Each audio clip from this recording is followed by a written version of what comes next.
Every worry, every doubt, every anxious breath is love trying to find its way home through you. Hey guys, it's John sitting here in the studio having a fabulous day. I hope you're having a fabulous day as well. We live in a world that markets fear: fear of loss, fear of failure, fear of rejection, fear of death. But love doesn't market, it creates. When you remember who you are, fear becomes powerless. In that present moment choice of being and choosing and creating your own identity, fear becomes powerless because you have stepped into the power. All the power is yours. When you stand in love, you become unshakable. That's what this conversation is about. Learning to live fearlessly in a world that profits from your fear. How does the world teach you to be afraid? Fear is the currency of control. From religion to government to advertising, entire systems are built upon the manipulation of fear. You're told you're not safe, you're not worthy, you're not of the highest vibration unless you buy, obey, or believe what they're selling. Fear becomes a habit, and habits become identity. Religion's role in fear conditioning is their concept of eternal punishment. That was one of humanity's earliest tools of control. You obey or you burn. It's not divine love, it's human manipulation. Even modern denominations use guilt and shame to maintain order. My good friend Jeshua's message was the opposite. Be not afraid, for I am with you. I am is your present moment declaration. I am is the name of God, and Jeshua is one with us as we are with him, as he says in the Bible. Media and marketing of anxiety is what is being sold to you these days. The more fear you feel, the more attention you give. Fear sells products, ideas, and political narratives. When you see through the illusion, you realize fear is profitable only when you participate, only when you choose to be involved with fear itself. You there's nothing to fear but fear itself, right? Fear is the great divider. It's the thing that we use to divide us from the other humans that we're supposed to love. I leave you one commandment: love one another. Fear makes you believe you're separate from God, from others, and from your own power. Division keeps you dependent. Unity ends the game. The first step in transcending fear is the simple awareness. Notice how often your choices are driven by what if. Awareness disarms fear and denial feeds it. When you start to live into this experience of, this terrible thing's going to happen in front of me. But fear in the present moment is only an emotional reaction. It's always an emotional reaction to past experience or the expectation of something negative ahead of you. Fear is not rooted in the now. And fear is the illusion of love's absence. There's a physics of spiritual alchemy. Fear is not darkness, it's the absence of light. It's literally the light is always there, but there's an absence of it because of a fog of fear. And just as darkness is not a thing but the absence of illumination, fear is the absence of love's awareness. Fear is the illusion of love's absence. When love returns, fear dissolves automatically. Perfect love drives out fear. Book of John, thank you very much. The energetic truth of fear and love is that both are creative frequencies. One contracts, the other expands. Fear shrinks perception, and love expands vision. We see more when we love. Fear makes us close down into a defensive box. And when you choose love, your energetic field literally shifts. You feel lighter. The Beatles would say that, man, that's a drag. But when they were happy, they could fly, right? That feeling of this weight is fear. That weighty feeling of fear holds us back and makes us believe we can't. Whereas when we release the fear, we open to new possibilities. Resistance strengthens what you resist. So if you're resisting it, you're putting focus on it. Mother Teresa said she would never go to the anti-war rally. She'd go to a pro-peace rally because she understood that anti-war was resisting war, which gives strength to war. When you meet fear with compassion, I see you, I understand you, you neutralize it. You look at it, you say, I understand this feeling, I understand that, but I am labeling it. What did Yoda say? Oh, named must your fears be, before banish them you can. Named must your fears be, before banish them you can. Fear wants to be acknowledged, not fought. Fear wants to be acknowledged so that you can release it and come back to the purity of love that is your natural state. Transforming fear through humor and lightness is a joy to do. You find things that seem fearful, you laugh at it. I have people often that will try to use fear to get me to believe what they believe, and I just start to giggle and I say, "You don't have that power. You don't have that power to tell me what I'm supposed to be." Laughter is an instant alchemist. And what is alchemy? Alchemy is transforming one thing to another. That's all it really is. It interrupts the energetic loop of fear. You can't laugh and panic at the same time. It's impossible because the laughter is releasing the air and it's bringing you back to the present. And panic is reliant on the past or the future, whereas a laugh is truly 100% present and fearless. Jeshua and even all the old mystics used to humor to shatter seriousness. I remember so many times he would get us laughing, and then right after that, he would drop in a spiritual truth because the laughter brought us back to a place where we weren't judging by experience, by fear, turning fear into awareness. And when that awareness was awakened within us, we saw things more clearly. We came to understand the simplicity of love. When fear arises, say, "Thank you, fear, for showing me where I've forgotten love." Look at it and say, this is just a moment where I'm not seeing and experience love fully. Watch how it loses its grip. Watch how it transforms. The fear goes away because you simply named it. Named must your fears be before banish it you can. The fearless state is the conscious moment because you choose to be fearless. Fear cannot exist in the present moment because it's rooted in the past or the future. It always lives in projection. Draw your time close. Bring your past right up to here and your future back to here, and right here in this present moment. You're living in a beautiful world because there's no fear, because the roots have been torn up. The roots have been turned asunder.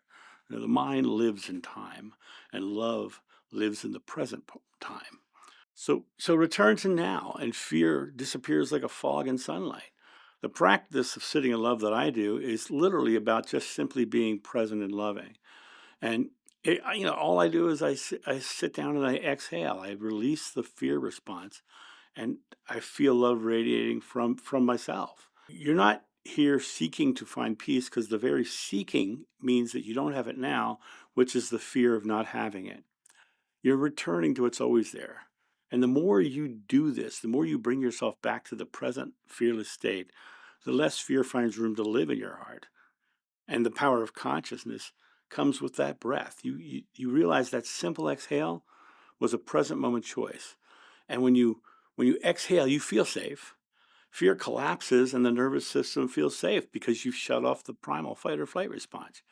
Your breath is the built-in tool for divine alignment. It's right there with you all every day. It's the acknowledgement of the feeling when you actually allow your body to relax in the exhale. And now, a quick word from our sponsor. Coffee Time with John.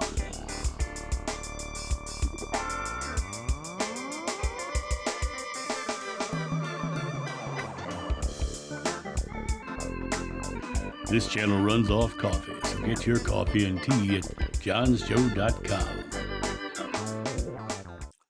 When your awareness releases the fear, and instead of resisting it, energy begins to flow again.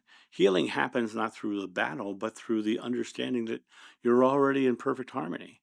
The beauty of ordinary moments. It's fall right now. It's beautiful outside. Watch a leaf fall from a tree and move in the wind. That's beautiful. It's a beautiful, ordinary moment. It's lovely. Feel the feeling of how beautiful that is.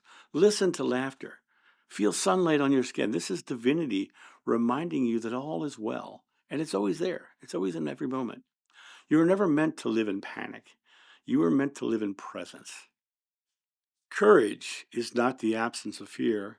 To be courageous means you are focused on something fearful. It's mastery of attention. Courage says, yes, fear is here, but love will decide. You can believe that fear is here, but not have to be courageous because you know that it's already defeated. It's not about being fearless. It's about being full of love so fear cannot exist within you. Live love in small moments. Choose honesty when it's uncomfortable. Forgive instead of retaliating.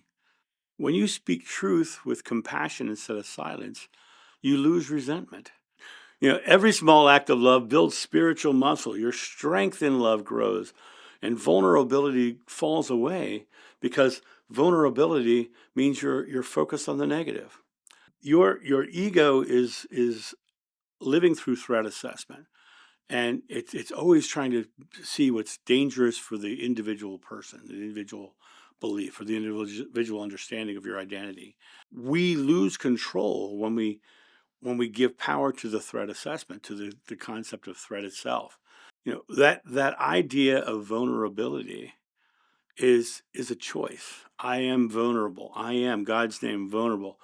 And when you say I am releasing that and I am love, people ask me my religion. I say I am love. That's my religion. That's how love enters the world, by declaring it, by being it, by living in the now. Be the change you want to see in the world. When you drop the mask of fear, it loses its grip.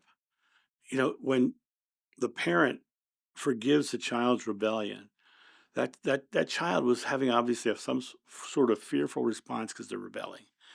An activist who stands in peace while others shout out in anger is standing in their truth and being that love. The person who leaves an abusive religion or relationship finds the freedom of truth because that's where love lives, in freedom. Every story of courage is a sermon in action. In other words, every time someone has had the courage to leave fear behind, they come to this beautiful understanding within themselves that love is far simpler. My friend Joshua walked unarmed into hatred, knowing love was stronger than fear. His power wasn't in miracles, but in presence.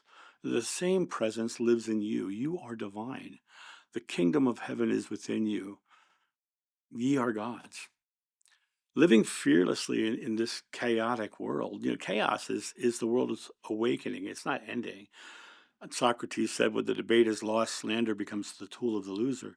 We turned the wheel on the cargo ship of the world towards love a long time ago, and it's being very proven by our children right now. They're much more loving than we were in our youth. We had a lot more divisions in our youth. Right now, it seems very apparent that there's a lot of division, but in reality, the division is just getting the better press. There are more of us who believe in equality than there are in division, and the systems built upon fear are collapsing because consciousness is rising. The chaos you see is the birth of a new loving world, not the death of a world. Every breakdown is a breakthrough in disguise. Discern without judgment. You can see fear in the world without joining it. You can become part of the process of being the love instead of arguing and fighting the anti-war. Observe the media, politics, and religion with compassion, not condemnation, or you do what I do.